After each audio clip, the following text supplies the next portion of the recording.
everyone, welcome to Beauty News with Wendy, the weekly show where I share with you the latest trending news.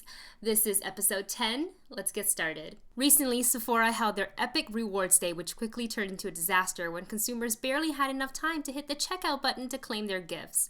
Rewards items were out of stock and many customers were left heartbroken and angry, taking their frustration to Twitter, complaining with the hashtag #EpicFail. Now it looks like the disappointment has turned into revenge. Dissatisfied shoppers left the following on Sephora's forum. I like to rant and complain as much as anybody after 2 failed Epic Rewards events, but as long as we go back to business as usual in a few days, Sephora has no incentive to do anything different. I think we should all come together and take a stand. After carefully reviewing the return policy, I plan on gathering up everything I purchased from Sephora in the past 60 days and return it to the store. No matter the condition, new, used, half full, almost empty, everything is going back. Who's with me? I think if enough of us do it, we can make a difference. I also think we should post a picture of everything we're returning along with an estimated retail value. Let's hit them where it hurts, ladies. Wow, so I was actually not even aware of the Sephora Epic Reward Day because I guess that shows where the fail began, is that they didn't advertise it as a rewards holder or whatever, that reward beauty insider card that you have. I didn't even get an email. I didn't see it on their Instagram.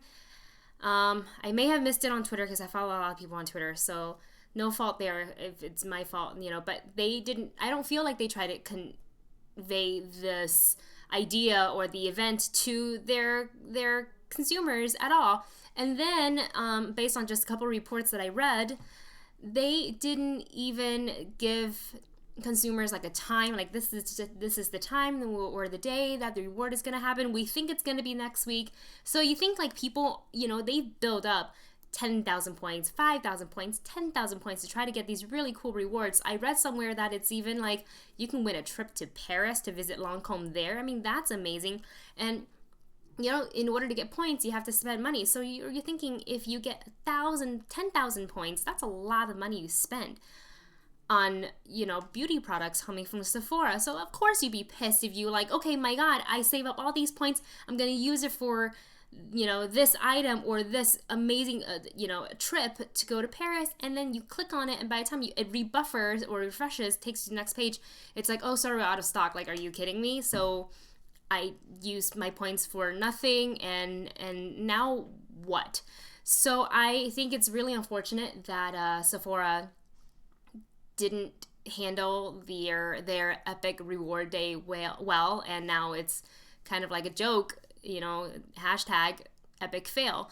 On the flip side, though, and I understand people are angry. I'd be really, really pissed off too if I stayed awake just to try to get my rewards and I come up empty-handed.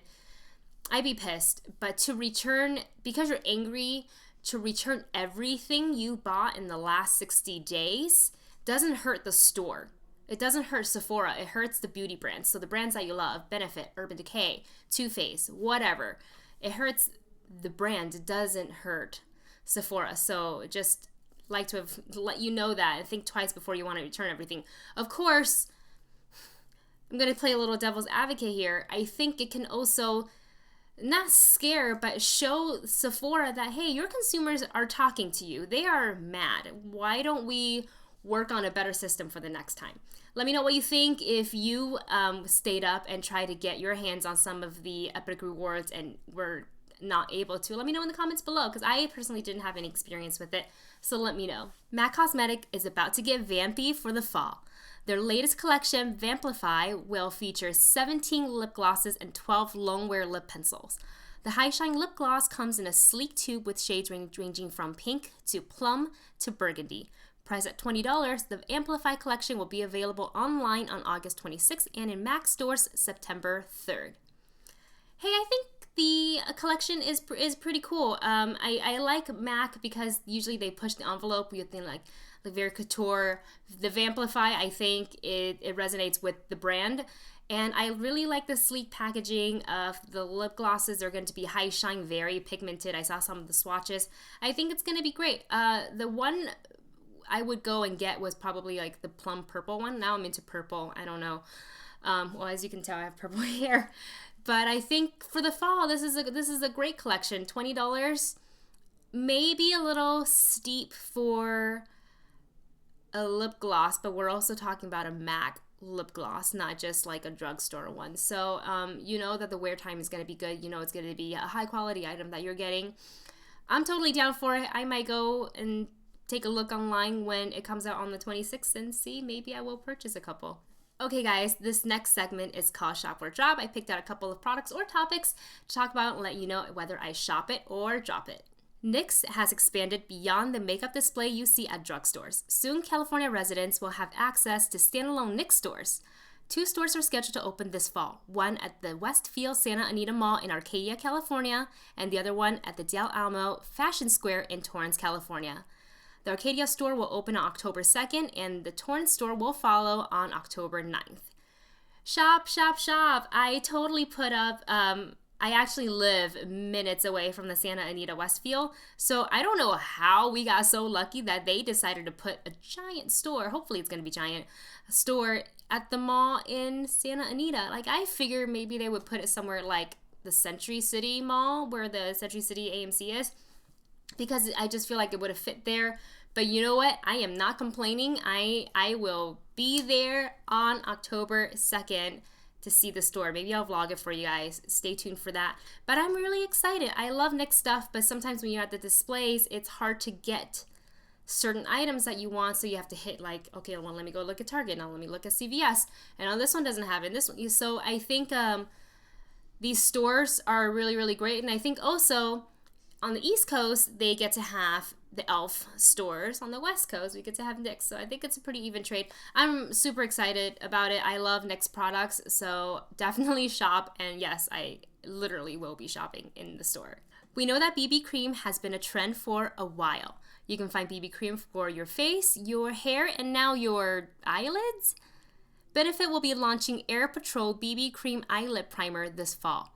The primer has SPF 20 in the formula and claims to protect, prep, and prime your lids. Air Patrol is priced at $29 and will be available on September 1st in Ulta and Sephora.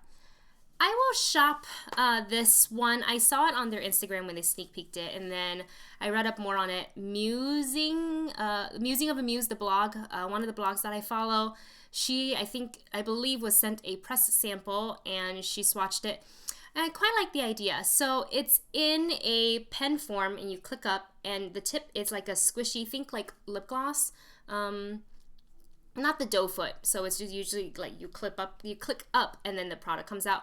But the tip is kind of spongy looking, almost like silicone spongy, and they advertise it like it's softer than your pinky. So I imagine it's going to be like feather soft, like a baby's bottom on your eyelids.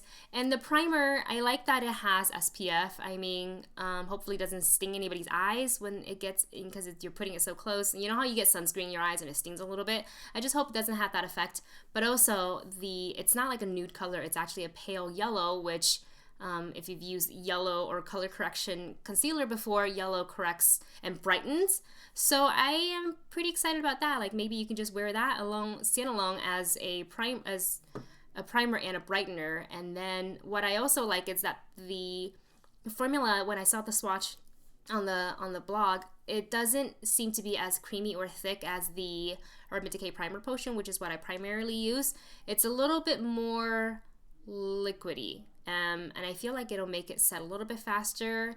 It'll be easier to kind of distribute through your eyelids. So we'll see. I am definitely going to shop it. I think I'm going to go pick it up. Although I think, guys, $29 for a eyelid primer, regardless of how cool and amazing it may be, is a little steep. I mean, the Urban Decay one is what, like $19?